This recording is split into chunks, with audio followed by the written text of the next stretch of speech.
जैसी करनी वैसी भरनी, न माने तो करके देख। जन्नत भी है जहन्नम भी है, ना माने तो मर के देख। ये अल्लाह ताला का निज़ाम है कि जुल्म की टहनी कभी फलती नहीं, नाव कागज़ की सदा चलती नहीं। जैसे को तैसा मिल गया। वो इज़राइल जालिम और जाबिर हुकूमत, जिन्होंने अपने जुल्म की कोई भी पहलू बाकी नहीं रखा था, जेनोसाइड से लेकर एक्सट्रीमिज़म के रवैये को अपनाकर, आलमी कवायद और कानून को तोड़कर, दुनियाई इंसानियत के बनाए हुए उसूलों को तोड़कर, दुनिया के बनाए हुए कानून को तोड़कर वो मनमानी कर रहा था। सूत्र बेमुहार बन चुका था, उस ऊँट की तरह जो कहीं भी जा सकता है, कुछ भी कर सकता है। इस तरीके का वो रवैया इख्तियार कर चुका था और सारा आलम, सारी दुनिया उसके जुल्म को ऑब्ज़र्व कर रही थी, लाइव देख रही थी, लेकिन कुछ नहीं कर पा रही थी, क्योंकि उनके बैक सपोर्ट जो था सुपर ताकतें थी। सुपर ताकतों के आगे फिर सारे ग़ुलाम बन जाते हैं, या तो उनके हो जाते हैं, नहीं तो फिर वो अपनी बर्बादी का जश्न मनाओ। ऐसी कैफियत होती है जब सुपर ताकतों से मुकाबला करना पड़ता है। एक ही कंट्री, एक ही देश जो दुनिया के उसूल के ऊपर कायम और दायम था और जो इंसाफ की आवाज़ को बुलंद कर रहा था, दुनियाई इंसानियत को समझा रहा था कि ज़रा आप भी आगे कदम बढ़ाइए और इंसाफ का साथ दीजिए, और ये जुल्म और इस्तिबदाद का बाज़ार जो उन्होंने गर्म कर रखा है, उसको रोकने की कोशिश कीजिए। लेकिन दुनिया की आंखें नहीं खुल रही थी, या देख रहे थे तो वो मजबूर थे, और सारी इस्लामी कंट्री उनकी ग़ुलामी के जाल के अंदर फंस चुकी थी। उन्होंने अपने हौसले के हथियार डाल दिए थे और सब ग़ुलामी में नज़र आ रहे थे।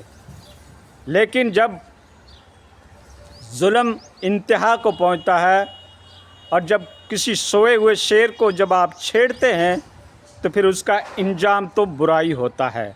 और वही हुआ इज़राइल के साथ, जब उन्होंने ईरान के ऊपर अटैक बोला, उसको बर्बाद करने की कोशिश की।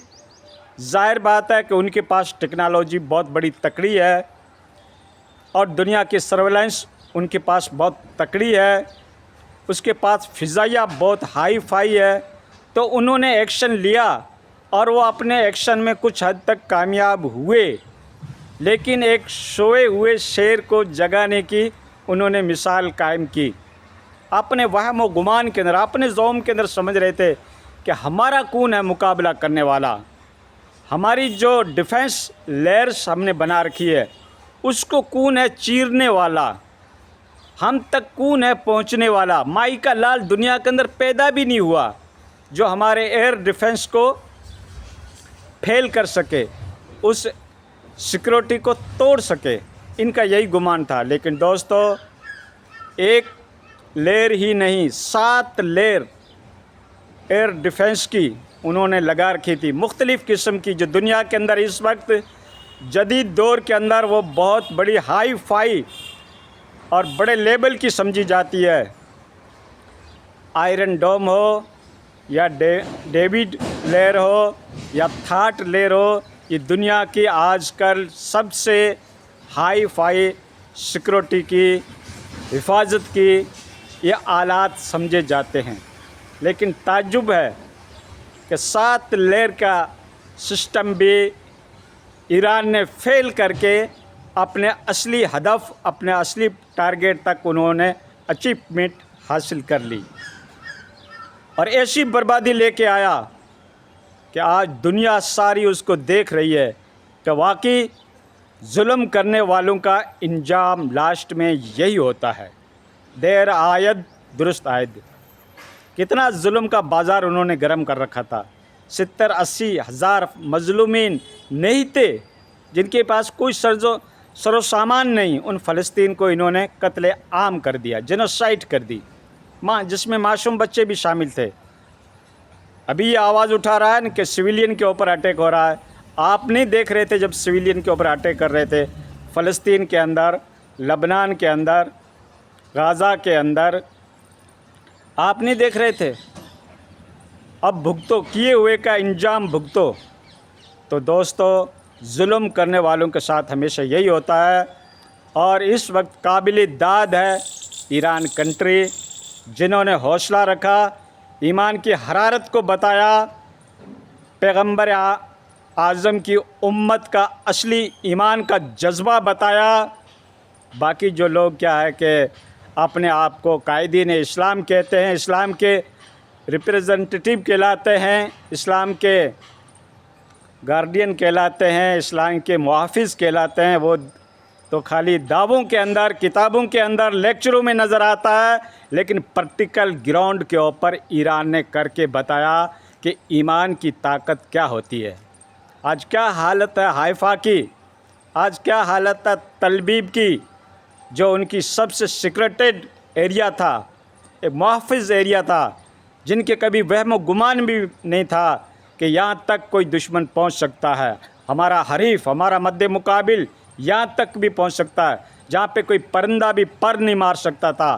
آج وہ عمارتیں کھنڈرات میں تبدیل ہو گئی ہے، آج وہی نقشہ پیش کر رہی ہے جو اس سے پہلے ان لوگوں نے غزہ کا نقشہ بنایا تھا۔ اور ان کی سب سے امپورٹنٹ سٹی سیکورٹی کے لحاظ سے، اکنامک کے لحاظ سے، بزنس کے لحاظ سے جو حائفہ سٹی ہے، یہ اسرائیل کی امپورٹنٹ سٹی ہے۔ اس کے اوپر بھی جب آپ نظر دوڑائیں گے تو آپ کو کھنڈرات ہی کھنڈرات نظر آئیں گے، ٹھیک ہے نا دوستو؟ ہم اس سے خوش نہیں ہیں کسی کے اوپر ظلم ہو تو، ہم ہمیشہ ظلم کے خلاف ہیں، لیکن وہ ظالم طاقتیں کیا دیکھ نہیں رہی تھی جب وہ خود ظلم کر رہی تھی، جب وہ خود جنوسائیڈ کر رہی تھی، دنیا کے قاعدے اور قانون کو تسلیم نہیں کر رہی تھی؟ وہ UN کے قاعدے کو بھی انہوں نے ٹھکرا دیا، سلامتی کونسل کے اصولوں کو بھی اس نے توڑ دیا، ہیومن رائٹ کی حدیں پار کر دی۔ وہ کیا دیکھ نہیں رہا تھا کہ لاسٹ کبھی ہمارا بھی یہ انجام ہوگا؟ اب وہی انجام ان کا ہوا ہے جو وہ دوسروں کے اوپر کرنے جا رہے تھے یا کر چکے تھے۔ وہی کی وہی سین، وہی کے وہی حالات اس وقت اسرائیل کی سرزمین کے اوپر کریٹ ہو چکے ہیں دوستو۔ ظلم کی ٹہنی کبھی پھلتی نہیں، ناؤ کاغذ کی صدا چلتی نہیں۔ تو دوستو، اللہ کے گھر تو انصاف ہے، دیر آئد درست آئد۔